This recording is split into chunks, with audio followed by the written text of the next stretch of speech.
तर या 12च्या बुलेटिनमध्ये आपण आत्ताच्या घडीच्या 4 मोठ्या बातम्या पाहणार आहोत। अहिल्यानगर शहरासह जिल्ह्याला जोरदार पावसानं झोडपलेलं आहे। अहिल्यानगर शहरातून वाहणाऱ्या सीना नदीला पूर आलेला आहे। पावसामुळे नगर कल्याण महामार्गाची वाहतूक ही ठप्प झालेली आहे। 1996 नंतर पहिल्यांदाच नेप्ती चौकात पाणी आलंय। तर दुसरीकडे पावसाबाबत मराठवाड्यातून मोठी अपडेट समोर येते। आज दुपारी जायकवाडी धरणातून तब्बल 1.5 लाख पाण्याचा विसर्ग केला जाणार आहे। गरज पडल्यास पाण्याचा विसर्ग हा 1.5 लाखांपेक्षा अधिक केला जाऊ शकतो। तर तिकडे चाळीसगाव शहरासह तालुक्यात रात्रीपासून मुसळधार पाऊस पडतोय। मुसळधार पावसामुळे चाळीसगाव शहरातून वाहणाऱ्या तितूर नदीला पूर आलाय। मनमाडमध्ये पावसामुळे कांद्याच्या शेतीला मोठा फटका बसलाय। यंदा कांद्याचं पीक पाण्याखाली गेल्यानं शेतकऱ्यांना मोठा फटका बसणार आहे। तर या सगळ्या संदर्भात आपण आढावा घेणार आहोत। आपले प्रतिनिधी आपल्यासोबत उपस्थित आहेत। सुरुवातीला आपण जाऊयात जळगाव मधून मंगेश आपल्यासोबत आहेत। तर मंगेश, चाळीसगावात रात्रभर पाऊस पडतोय, तितूर नदीला पूर आलेला, काय सद्यस्थिती सांगते?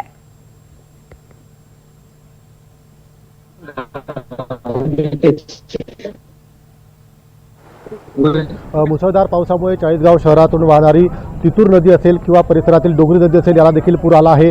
नदीला पूर आल्याने खरं तर चाळीसगावामधून वाहणारे अनेक नाले जे आहेत त्यांना देखील पूर आल्यामुळे खरं तर सखोल भागामध्ये मोठ्या प्रमाणात पाणी साचलं होतं। सद्यस्थितीत आपण चाळीसगाव शहरातील रमाबाई आंबेडकर या नगरमध्ये आहो आणि हा संपूर्ण परिसर जो आहे खरं तर नाल्याच्या पुरामुळे जे आहे पाण्याखाली गेलेला होता। जवळपास कमरी एवढं पाणी जे आहे खरं तर पहाटे या संपूर्ण परिसरामध्ये शिरलं होतं। ज्या पद्धतीने मोठ्या प्रमाणात या परिसरात पाणी शिरल्यामुळे जे आहे अक्षरशः संपूर्ण रात्र जे आहे इथल्या परिसरातील नागरिकांनी जागून काढल्याचं पाहायला मिळते आहे। अजूनही नागरिकांच्या घरामध्ये मोठ्या प्रमाणात या ठिकाणी पाणी साचलेलं आहे। संपूर्ण घरं जे आहेत या ठिकाणी पूर्णपणे पाण्याखाली गेलं आहे। एकंदरीत आपण घरातील देखील काही परिस्थिती नेमकी पाहणार आहोत। ज्या पद्धतीने रमाबाई आंबेडकर नगर या ठिकाणी मोठ्या प्रमाणात खरं तर पुराचं पाणी जे आहे या परिसरामध्ये शिरलं आणि अनेक घरं जे आहेत ते या ठिकाणी पाण्याखाली गेलेली आहेत। अद्यापही गुडघाभर पाणी जे आहे ते घरामध्ये साचलेलं आहे।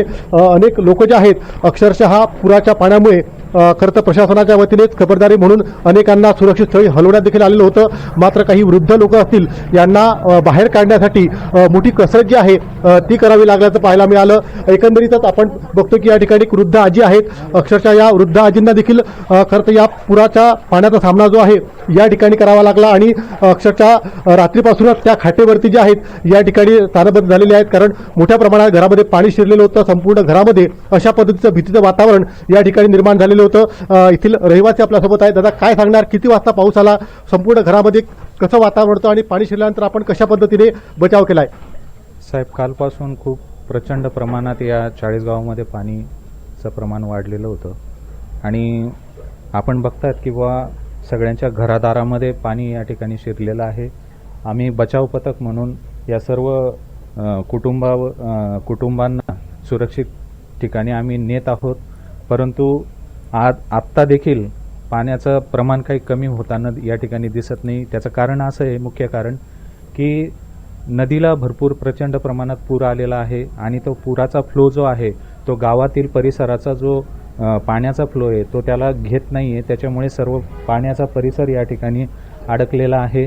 तरी आमचा प्रयत्न या ठिकाणी सुरू आहे की किती घरं पाण्याखाली गेले? आमचा या ठिकाणी जवळजवळ रमाबाई नगरमध्ये 35 ते 40 घरं आहेत, ते सर्व पाण्यामध्ये गेलेले आहेत। नक्कीच आपण या आजी आहेत त्यांच्याशी देखील संवाद साधूया। आजी, मोठ्या प्रमाणात पाणी आलं, घरामध्ये पाणी आलं, किती वाजता समजा रात्रीचे पाणी आलं होतं आणि कशा पद्धतीचं वातावरण होतं? पाऊस किती वाजता आला? पाऊस रात्री 10 वाजता। सगळ्याला म्हणजे 2 नातू जवाई नाचना आम्ही सगळ्या बटू सगळ्या बट राहू। नक्कीच दीपाली, आपण बघतोय की ज्या पद्धतीने खरं तर संपूर्ण जे इथले परिसरातील कुटुंबीय आहेत अक्षरशः यांनी संपूर्ण रात्र जागून काढलेली आहे। थोडक्यात जर पाहायला गेलं तर अनेकांच्या घरामधनं संसारोपयोगी साहित्य देखील या ठिकाणी वाहून गेलेलं आहे। मोठ्या प्रमाणात धान्य असेल, घरातील खाण्याच्या वस्तू असतील त्या देखील वाहून गेलेल्या आहे। किचनमध्ये सुद्धा मोठ्या प्रमाणात पाणी साचलेलं आहे। त्यामुळे अक्षरशः या ठिकाणी जेवढापेक्षा जीव वाचवण्याच्या धडपडीमध्ये संपूर्ण परिसरातील नागरिक होते। अद्यापही घरांमध्ये मोठ्या प्रमाणात पाणी आहे। पुढील काही तासामध्ये चाळीसगावमध्ये पुन्हा एकदा पाऊस पावसाचा अंदाज देण्यात आलेला आहे। त्यामुळे संपूर्ण परिसरातील नागरिक जे आहेत सध्या भीतीच्या वातावरणामध्ये आहे। प्रशासनाच्या वतीने जे आहे सुरक्षित स्थळी नागरिकांना हलवण्याचं काम अद्यापही सुरू आहे। मात्र तुर्तास तरी आता आपण बघतोय की रमाबाई आंबेडकर जे आहे हे पाण्याखाली गेल्याचं पाहायला मिळते आहे। दीपाली, निश्चितच मंगेश, या दृश्यांवर कल्पना येते की नागरिकांची अत्यंत दयनीय अशी अवस्था झालेली आहे। धन्यवाद, आपण असेच सोबत राहा। पण पुढची बातमी पाहूयात। बातमी छत्रपती संभाजीनगर मधून आहे। तर आज दुपारी जायकवाडी धरणातून तब्बल 1.5 लाख पाण्याचा विसर्ग केला जाणार आहे। आताची महत्त्वाची आणि मोठी बातमी छत्रपती संभाजीनगर मधून। या संदर्भात अधिक माहिती घेऊयात आमचे प्रतिनिधी मोहसिन शेख यांच्याकडून। मोहसिन, काय अधिक माहिती आहे? पाण्याचा आता जायकवाडी धरणातून विसर्ग करण्यात येणार आहे। दीपाली, नक्कीच मी त्याच गोदावरी काठावर उभा आहे जे आपेगावला, ज्या ठिकाणी आता जो जायकवाडी धरणातून 1.5 लाख क्युसेकने पाण्याचा विसर्ग जे आहे तर केलं जात आहे। आणि त्यानंतर जी पूर परिस्थिती निर्माण झाली त्यानंतर अनेक गावांचा संपर्क तुटलाय। आता आपण ज्या ठिकाणी उभा आहोत ते आपेगाव आहे आणि आपेगाव कुरणपिपरी या गावाला जोडणारा हा मोठा पूल आता पाण्याखाली गेलेला आहे। हे दृश्य आपण बघतोय की आता सध्या या ठिकाणी तब्बल 1 लाख क्युसेकने पाणी येतोय। जायकवाडी धरणातून 1.5 लाख क्युसेकने सोडण्यात आलंय। त्यामुळे काही वेळात 50,000 क्युसेकची आणखी भर पडल्यानंतर हे पूल जे आहे तर दिसणार सुद्धा नाही। आता 2 गावांचा संपर्क तुटलाय। मी थोडंसं तिकडं कॅमेरामॅनला सांगेल, त्या ठिकाणी बघा गावातले तिकडचे लोक तिकडं अडकलेले आपल्याला पाहायला मिळतात। पुलाच्या पलीकडे सगळी लोक उभा आहे, त्यांना या गावात आता येता येणार नाही आणि या गावातील लोकांना त्या गावात जाता येणार नाही। त्यामुळे एकंदरीत आता जायकवाडी धरणातून जो विसर्ग वाढवण्यात आलेला आहे त्यानंतर जी पूर परिस्थिती निर्माण झाली त्याचे परिणाम आता पाहायला मिळतात। गावांचे संपर्क तुटायला सुरुवात झालेली आहे। आता मी ज्या ठिकाणी उभा आहे तिथे फक्त 1 लाख क्युसेकने हा विसर्ग सुरू आहे। थोड्या वेळात जेव्हा 50,000 क्युसेकने हा विसर्ग वाढेल तेव्हा परिस्थिती वेगळी असेल। आणि आता जी माहिती मिळते, नाशिक जिल्ह्यात जे पाऊस सुरू आहे, नाशिक जिल्ह्यातील गंगापूर धरण असेल किंवा इतर धरणांमधून जो विसर्ग वाढवण्यात येत आहे त्यामुळे जायकवाडीचा विसर्ग आणखी देखील वाढवला जाईल। जर हा विसर्ग 1,75,000 किंवा 2 लाखाच्या जवळ गेला तर या परिसरातील काही गावं अक्षरशः पूर्णपणे पाण्याखाली जातील, असा या गावांचा इतिहास आहे। त्यामुळे आता या गावकऱ्यांमध्ये भीतीचं वातावरण आहे। काही गावकरी आपल्या सोबत आहे, त्यांच्याशी बोलण्याचा प्रयत्न करूया।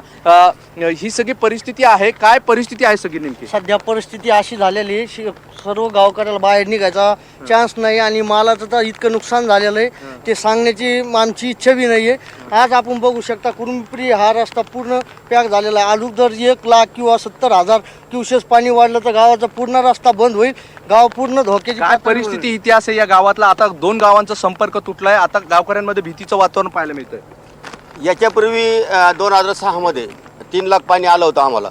त्यावेळेस आमचे जेवढे हे गंगाकाठचे गाव आहेत, आमच्या आपेगावला सुद्धा जवळजवळ अर्ध गाव आमच्या पाण्यात गेलं होतं। आता सध्या 2.25 लाख जर झालं तर कुरुंपिपरी, मायगाव, आपेगाव, नायगाव आणि हे नवगाव, हे 4 गाव पाण्यात गेल्याशिवाय नक्कीच आपण बघतोय दीपाली, ही सगळी परिस्थिती आहे आणि आता या गावकऱ्यांमध्ये भीतीचं वातावरण आहे। जसं जसं जायकवाडीचा विसर्ग वाढवला जात आहे अनेक गावांचा संपर्क तुटताना आपल्याला पाहायला मिळतोय। दीपाली, निश्चितच मोहसिन, आपण असेच सोबत राहा। यानंतर आपण पुढची मोठी बातमी पाहणार आहोत। नाशिकमधून आहे। नाशिकच्या मनमाडमध्ये पावसाचा कहर पाहायला मिळतोय। खरीपाच्या पिकांचं अतोनात नुकसान झालेलं आहे आणि या संदर्भात अधिक माहिती घेऊयात। आपल्यासोबत आपले प्रतिनिधी निलेश वाघ आहेत। निलेश, काय नाशिकमधली सध्याची परिस्थिती आहे? मनमाडमध्ये काय सद्यस्थिती? नक्कीच दीपाली, आपण जर पाहिलं तर काल रात्रीपासून या ठिकाणी पावसाने अक्षरशः कहर केलाय। पावसामुळे या ठिकाणचे जे खरीपाची पिकं ती पूर्णतः उद्ध्वस्त झाले आणि या परिसरात आपण जर पाहिलं तर आजही पूर्णतः शेतामध्ये या ठिकाणी पाणी जे ते पाहायला मिळतंय। पिकं जे ते पाण्याखाली गेलेत। या ठिकाणचं प्रमुख पीक जे ते कांदा पीक जे नवीन लागवड केली होती त्या कांदा पिकाचे अतोनात हाल या ठिकाणी झाले। बाजरी असेल, मका असेल, भुईमुग असेल, तूर असेल, ही खरीपीचे पिकं, फळबागा आणि भाजीपाला पिकं यांचंही प्रचंड नुकसान झाले। आधीच 2 दिवसापूर्वी जे पावसामुळे अशा पद्धतीने नुकसान झालं आणि आता पुन्हा पाऊस आल्यामुळे हे उरलं सुरलेले जे पिकं होते ते तरी कुठेतरी वाया जाताना दिसत आहे। त्यामुळे आता शेतकऱ्यांनी दिवाळी दसरा कसा साजरा करावा असा जो प्रश्न जो तो या ठिकाणी शेतकऱ्यांना पडलाय। याचबरोबर मनमाड शहरामध्ये हा सगळ्यात मोठा पूर आल्यामुळे परिसरातले जलसाठे जे ते पूर्णतः भरले आणि शहरातून वाहणारा लांबगुळणा, पांझण या नद्यांना आता पूर आला। त्यामुळे नदीकाठच्या गावात जे परिसरातले जे घरं आहेत त्या घरांना देखील या ठिकाणी पुराचा फटका या ठिकाणी पाहायला मिळतोय आणि नागरिकांचं या ठिकाणी घरामध्ये पाणी घुसलंय आणि या भागातील नागरिकांना या ठिकाणी सुरक्षित स्थळी हलवण्यात आले। मात्र असं असलं तरी दुसरीकडे मात्र पिकांचं जे ते अतोनात नुकसान या ठिकाणी होतंय आणि शेतकरी वारंवार हातबळ होताना दिसतोय। माझ्यासोबत या भागातले शेतकरी, काका काय सांगशाल? पिकं जी होती आता वाया जात आहेत? पूर्णपणे पिकं पाण्याखाली गेलेली, पूर्ण सडूनच जाणारी पिकामध्ये कुठलाही आता 1 रुपया नाही पैसा मिळणार नाही शेतकऱ्याला. त्याच्याकरता शासनाने शेतकऱ्याला तात्काळ पिकाची नुकसान भरपाई तात्काळ पोस्ट करावी शेतकऱ्यांच्या काका मला एक सांगा की काय काय नुकसान झालंय, कुठले कुठले पीक होते, त्याच्यामुळे आता पुढचं आर्थिक गणित कशी असते? कांद्याचं पीक आता लागण केलेली पिकं होती कांद्याची ती पूर्ण वाहून गेलेली. एक रोपटं सुद्धा वावरात शिल्लक ठेवलेलं नाही नक्कीच. पावसाने. अतोनात नुकसान झाली. मकाची तर नुकसान झालीच, आता परत कांद्याची पण नुकसान झालेली आहे. आणि त्यामुळे शेतकरी आता एकदम सण हा साजरा कसा करावा दिवाळी ही शेतकऱ्याला मोठी चिंता पडलेली आहे. नक्कीच दीपाली, आपण जर पाहिलं तर शेतकरी जो आहे तो कुठेतरी हातबल होताना दिसतोय आणि येणारा दिवाळी दसरा कसा साजरा करावा असा प्रश्न जो आहे तो या भागातील शेतकऱ्यांना पडला. नक्कीच दीपाली. निलेश, आपण असे सोबत राहा. यानंतर आपण पुढची महत्वाची बातमी पाहणार आहोत जी अहिल्यानगर मधून आहे. अहिल्यानगर शहरासह जिल्ह्याला जोरदार पावसानं झोडपलेला आहे आणि या सगळी परिस्थिती अहिल्यानगर मधली आपली सांगतायत प्रसाद शिंदे, आमचे प्रतिनिधी आपल्या सोबत आहेत. प्रसाद, अहिल्यानगर मध्ये काय पावसानं परिस्थिती निर्माण झाली आहे?